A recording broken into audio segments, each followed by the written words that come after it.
The Nature of Predators, Part 27, by Space Paladin 15.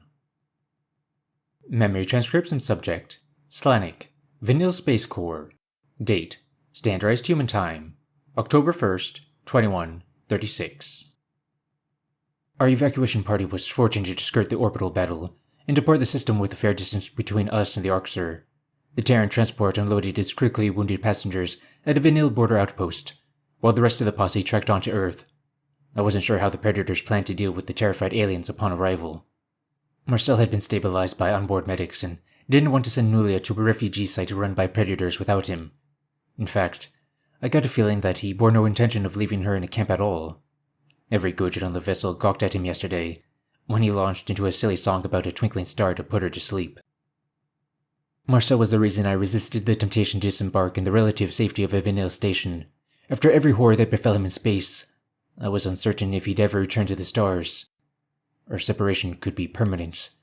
The last thing I wanted was for our friendship to conclude with me showing him fear and disgust toward his species.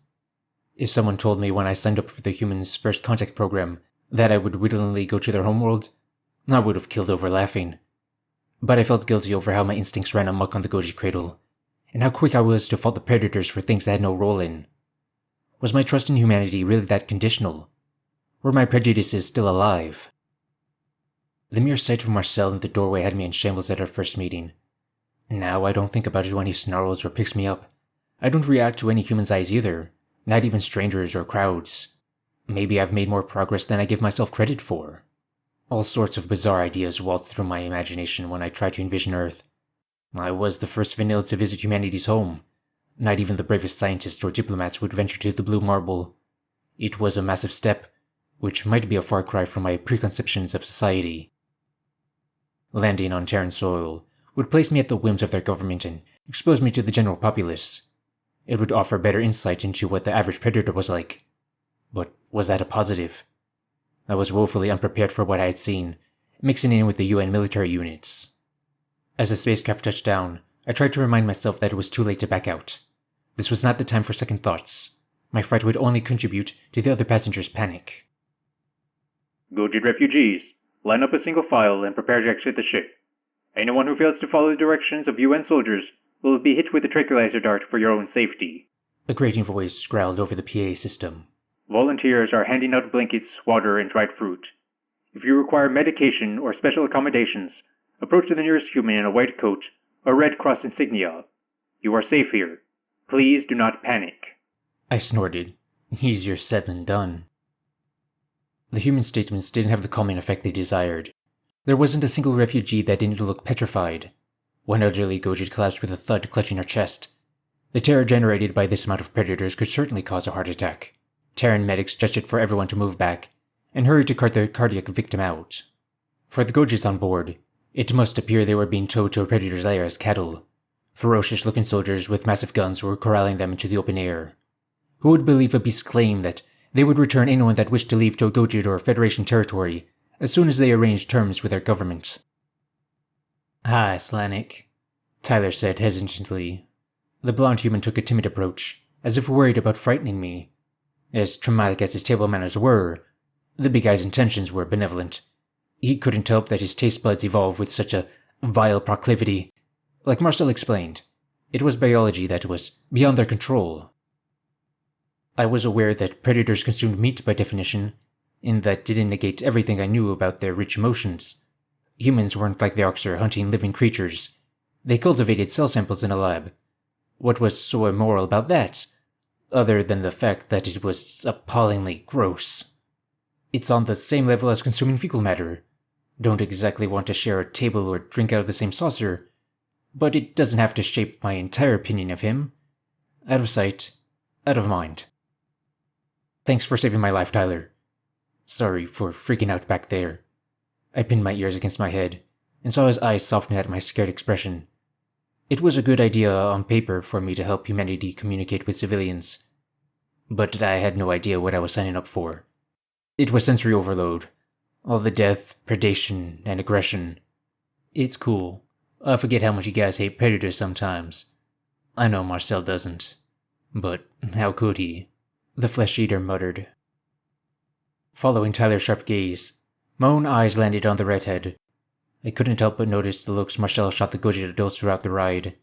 Clearly, his own species picked up on it too. This mission wasn't the thrilling revenge jaunt he dreamed of. My friend's right limb was stuffed in a sling, while his dominant arm held the spiky child. He was clutching Julia to his chest, like he expected someone to take her away. His hazel eyes were glazed over, as he watched the adult refugee stumble outside. A tear rolled down his cheek, which the young goat poked with a claw. "Don't cry," she whimpered. "Why are you sad?" The human pawed at his eyes. I'm not. Just tired. The child tilted her head. "But you just slept for hours, Marcel." Marcel, he enunciated, rolling the R sound with a reverberating growl. You can say it, dear. Marcel. Nulia hooked her claws into the corners of his lips and tugged them upward, like gaped at her bravado, playing with the predator's eating orifice. There's the happy snarl. Stay like that. Marcel flashed his teeth with genuine amusement.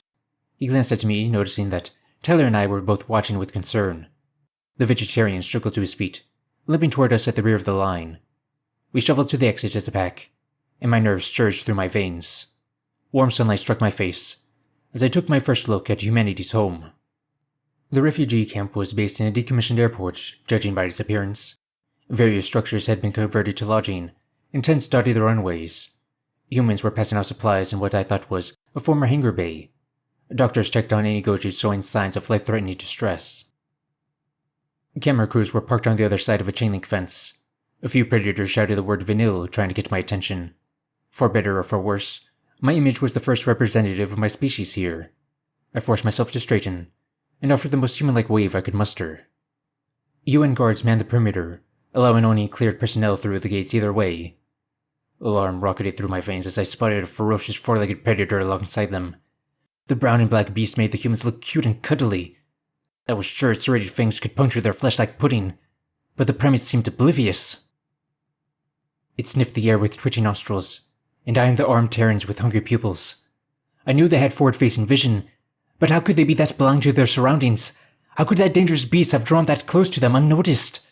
My survival instinct leapt into overdrive. Run, predator! Save yourselves! Run! Quick!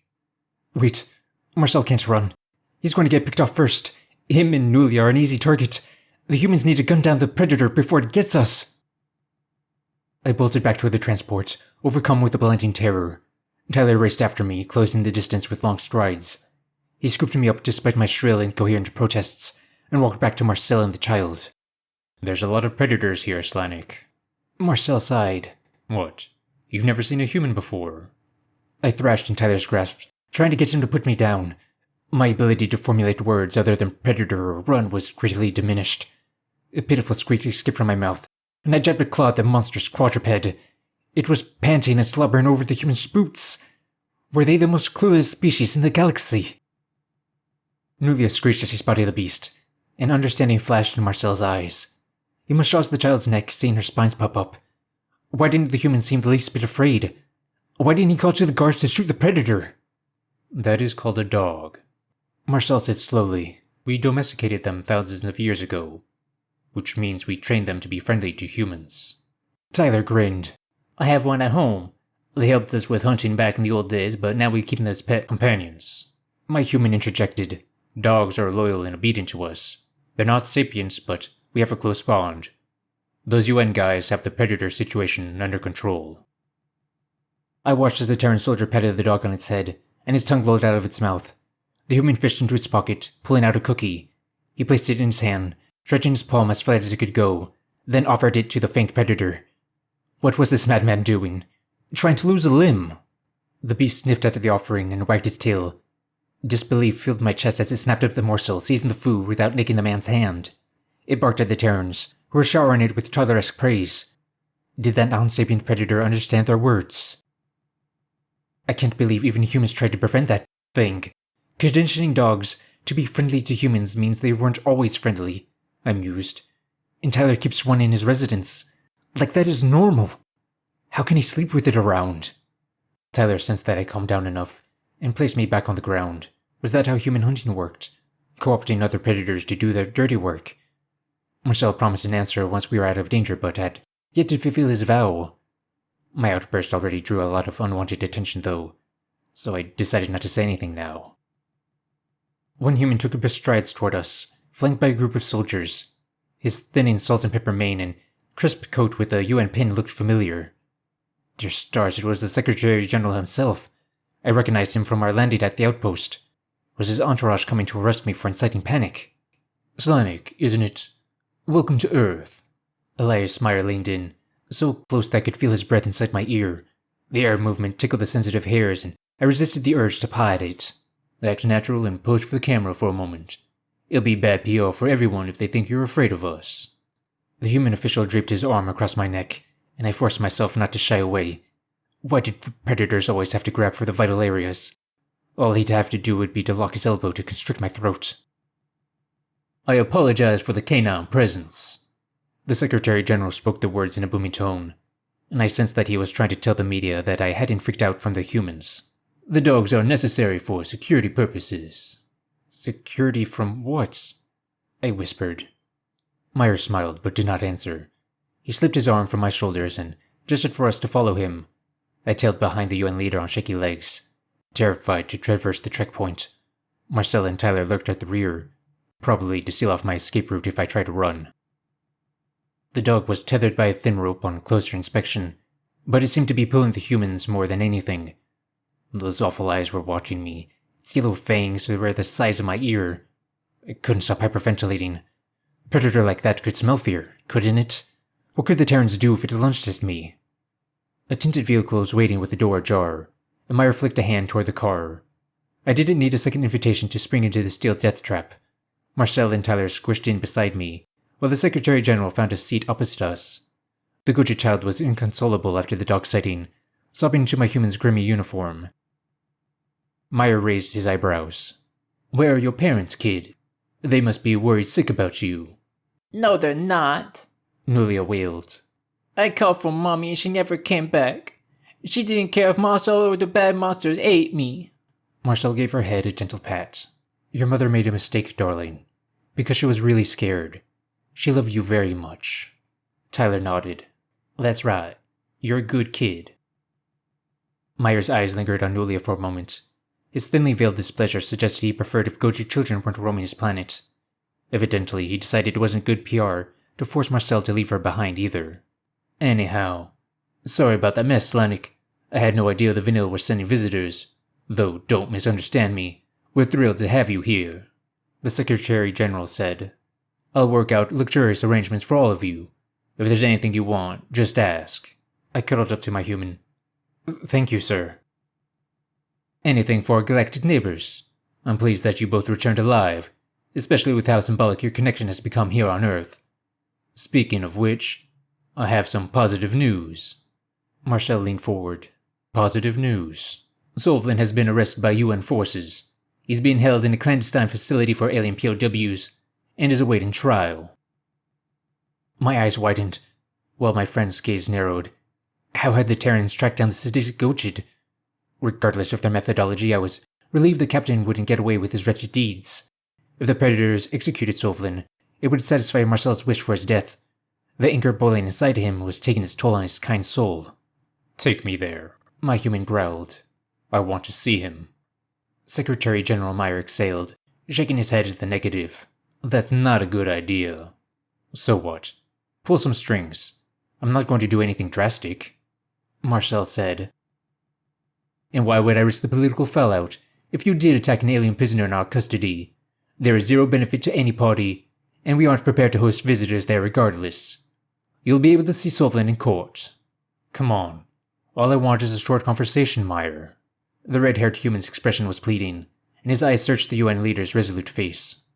I'll go along with whatever media strategy you want in return. You know I'm important to our propaganda efforts at home and abroad. The UN leader stared out the window and thought, was Marcel's claim that he was that vital to the Terran narrative accurate? The Secretary General crossed his arms with a resigned sigh, like he hated his next actions. A holopad found its way into his hands, and he began typing out a message. I'm sure I will regret this. I'll let you peek at his cell from outside. You can enter only if Sylvain wants to see you. Meyer rumbled. Understand? Marcel nodded. Yes. My ears pinned back against my head. Those predatory eyes brooded with such deep hatred that it made me squirm. There was no telling whether the human could, or would, restrain his aggression once his tormentor was within grasping distance. Whatever happened, my primary hope was that this confrontation would bring him peace at last.